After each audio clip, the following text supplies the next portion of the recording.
Support કરવા બદલ આભાર તમારો. આ છે ઘરઘંટી આપણી, અને એ ઘરઘંટી જોઈ અને આ રસોડામાંથી આપણે નીકળશું. આ બાજુ રૂમમાં તો બતાવ્યું તમને પહેલાં બધું. અને આ છે અમારી ઇસ્ત્રી, આ છે અમારી પ્રેસ. આમાંથી પાણી જાય, પાણી ડાયરેક્ટ આમાં પ્રેસમાં ઇસ્ત્રીમાં જાય. એનું બટન દબાવીએ એટલે ઇસ્ત્રીમાં પાણી ઓટોમેટિક આવે. એવું બધું હોય છે ભાઈ. અને આ બીજો રૂમ છે, આપણે બીજા રૂમમાં આવ્યા છે. તો આ રૂમ ખાલી બેડરૂમ જેવો જ છે, લૂચા પડ્યા હોય. આ બેડરૂમ છે અમારો, પલંગ છે, આ એસી છે. આ બાજુ ગાડલા હકેલલ પડ્યા છે, અને આ બાજુ ગેંડી છે વોશિંગ મશીનની. અને અહીંથી એક સંડાસ બાથરૂમ છે જોઈન્ટ આ બાજુ, તો એમાં પણ જવાય છે. અને આ છે પોસ્ટર એક કેવું છે મસ્ત મજાનું, જો લાઈટ બરે છે, પોસ્ટરમાં લાઈટ દેખાય છે, નદી જાય છે. આવો ભાઈ, કોમેન્ટના જવાબ દો. 1 મિનિટ, 1 મિનિટમાં કોમેન્ટના જવાબ દો બધાને. થોડુંક મારો બ્લોગ બની જાય ભેગો. અને આ છે કબાટ. જય પ્રમુખ સ્વામી. અમારે જો સ્વામિનારાયણના પ્રમુખ સ્વામી બેઠા છે. અને આ હું બ્લોગ ઉતારી રહ્યો છે, તો બધા કોમેન્ટ કરજો. બ્લોગમાં બી કોમેન્ટ કરજો, લાઈવમાં બી લાઈક કરતા રહેજો. અને આ જોઈ લીધું તમે મારું બીજો રૂમ. અને આ બાજુ એક તિજોરી છે, એટલે કે કબાટ આપણી દેશી ભાષામાં. એ છે કબાટ. ઉપર છે ગાડલા હકેલલ. સપોર્ટ કરજો મિત્રો. આ ભાઈ રાગજીભાઈ સોલંકી આવો. અને આ બાજુ છે આપણું ફરિયું.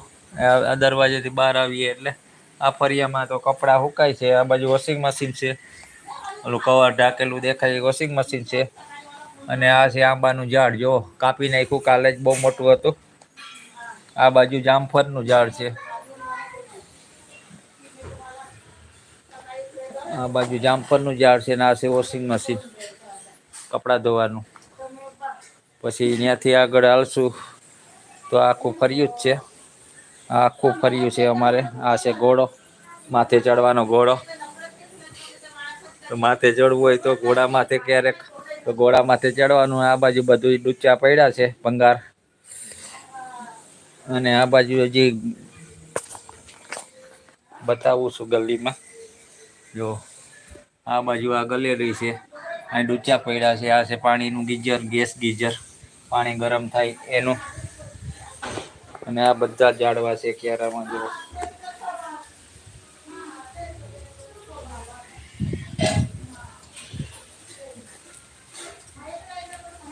તો આ તુલસીજી છે, આ મીઠો લીમડો છે,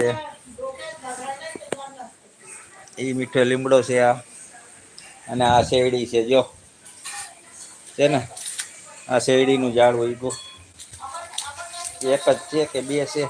2-3 શેરડી ઉગી છે. અને આ બાજુ આવીએ તો બધા કુંડામાં ઝાડ છે. આ છે અજમો. ના, અજમો નથી ભાઈ, આ તો કંઈ બીજું લાગે, મને ખબર નથી શું છે એ. આવું બધું હોય છે ભાઈ. રાગજીભાઈ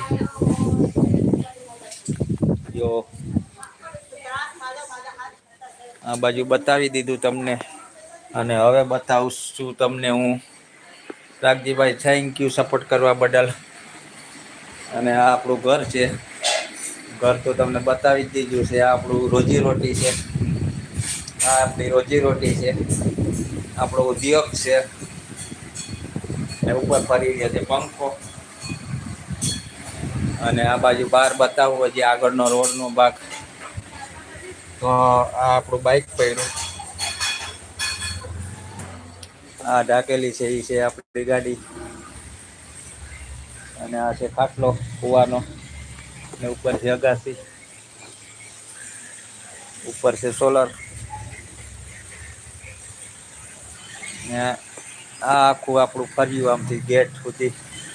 ગેટ છે સામે, બિલકુલ આપણા ઘરની સામે જ. તો એ આપણું ઘર હતું બધુંય. આવો આવો દિલીપભાઈ, આજે બધું બતાવી દીધું. આપણો બ્લોગ બને છે. અને હવે રસોઈ બનવાની તૈયારી થઈ ગઈ. અને હવે કેરીનો રસ કરવાની તૈયારી છે. કરી લીધો ભાઈ, કેરીનો રસ થઈ ગયો અને સંભારો થાય છે. અને હવે બસ જમવાની તો હજી વાર છે. જમવાની તો વાર છે, પણ હાલી રહ્યું છે. અને આ એક આપણો બ્લોગ બની ગયો છે ચાલુમાં. હવે આપણે કોમેન્ટ કરશું, હવે જવાબ દેશું કોમેન્ટના બધા મિત્રોને.